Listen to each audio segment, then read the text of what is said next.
and welcome to Coffee Chats. I'm Morgan. And I'm Sarah, and this is our November wrap-up and December TBR.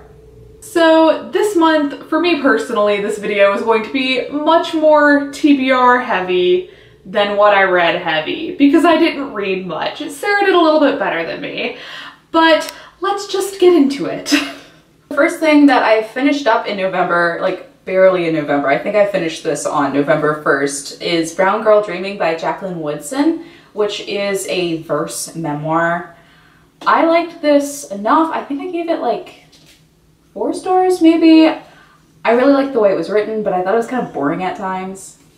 The first book I read as an ebook, and it is The Infatuations by Javier Marias, and I read it for my European Lit class. The next book I have is I Am Malala. I actually didn't read this version of it. There's apparently like an adult version and a children's version, and I read this book and that last book for my children's lit class, so I read the young readers edition on the Kindle. I liked it. I don't know how good this one is, but the children's version was really good. Yeah.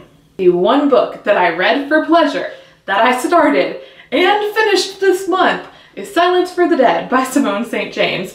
First of all, let's take a moment to appreciate the cover. It's beautiful. And this book is about a girl who goes to work at an insane asylum in the 1920s in England, and it's very good. I wanted it to be creepier. It's not as creepy as I wanted it to be, but the plot was really, really good. The characters were a lot more fleshed out than I thought they would be, and I ended up giving it 5 stars on Goodreads, but I think it was more like a 4.5 stars. The next book I have is also a children's book. It's George by Alex Gino. This book is about a transgender girl, and she's in like the 4th grade, I believe, and she hasn't come out yet, and she wants to be Charlotte from Charlotte's Web in their school's play, but her teacher won't let her. I think I gave this book 4 stars as well. I liked it. I thought it was really important that this is a children's book, but at the same time it was a very like traditional coming out story, and I like kind of wanted something a little bit newer, but other than that it was really good.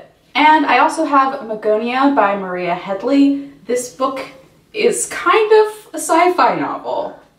Kind of. It's also kind of a fantasy novel. It's really weird, but I loved it. I gave it a 5 out of 5 stars.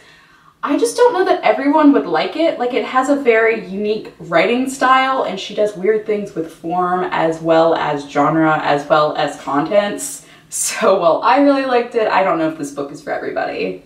A book that I am reading for our yearly reading challenge, because it's a book that Sarah recommended to me, is Lockwood & Co. by Jonathan Stroud. And this book is quite good. I'm about halfway through it now, a little over halfway through it, I guess, and it's just picking up now, and I'm enjoying it. It's about ghosts and like teenage ghost fighters, and yeah, it's solid. This is like kind of TBR. Kind of, I've read this. I'm working on it.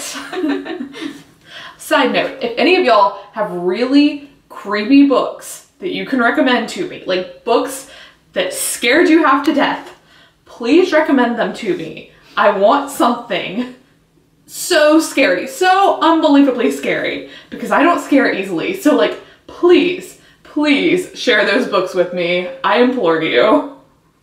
For a comparison, if like this is a normal person's, like this is where I get scared, this is Morgan's level. So if that helps you. I want things that give people like traumatic nightmares, like psych ward nightmare, just anything. I'm not reading these books. They're only for Morgan. The first thing I have on my TBR list is I Captured the Castle by Dodie Smith. This book is something that I'm reading for the yearly reading challenge. It's something that I got from the library sale. I picked it up honestly because J.K. Rowling blurbed it on the front. But I've heard that it's really good. It's about this girl, I believe, who is in a castle and there's some romance, and I think it's written in a diary style.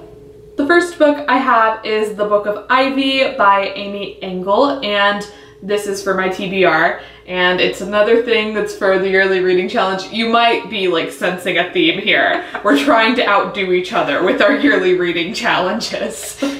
By procrastinating. And this book is a duology, and I just need to finish a couple more series to beat Sarah. So I'm gonna try to do it with this book, and I've heard really positive things about it. It's a dystopian, but it's apparently kind of unique, and she's gonna marry a guy and try to kill him, and yes, quality description. Next up, I have Mistborn by Brandon Sanderson, because reading a book by Brandon Sanderson is on my yearly reading challenge. This is actually not Mistborn. This is the second one. I brought Mistborn home over Thanksgiving break and left it there because I didn't think I would get to it, but this is a really highly recommended high fantasy series that Morgan got for me for my birthday last year, and I did not read, so I'm gonna read them now.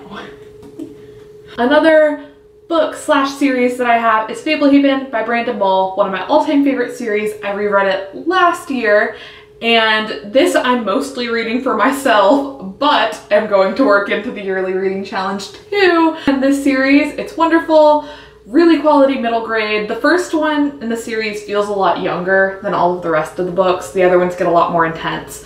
And this is a new copy because I finally bought myself the box set copy.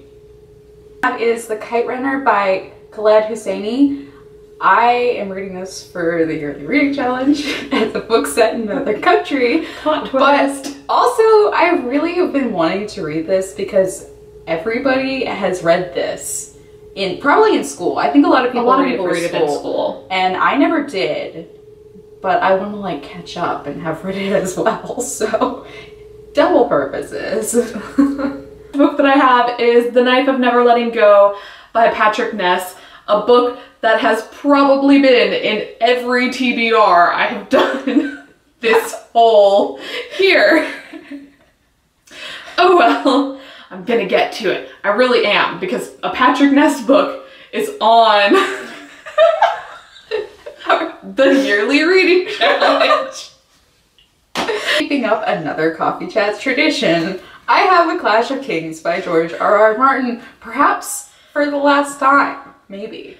Probably not. Have more faith in me, Morgan. I need to finish this for my yearly reading challenge, and I'm halfway through, but I have the audiobook, and I might be going to Michigan this winter. I'm probably going to Michigan this winter. Driving to Michigan. It's 13 hours both way. But we might actually go an extra 4 hours north. So that's like, this turned into a sad story. 17 hours each way. So I only have 19 hours of this left. I'm set.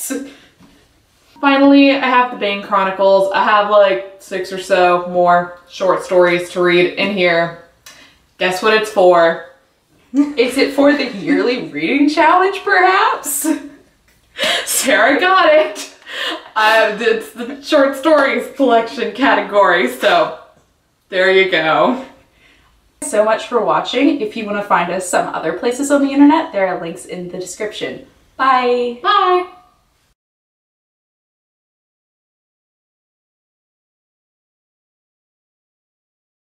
Very long. Oh my god, we did it wrong. Awkward lack of waving.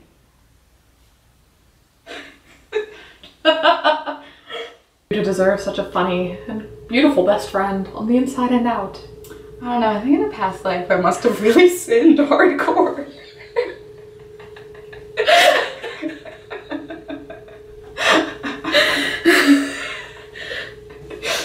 I wouldn't have accepted any other response.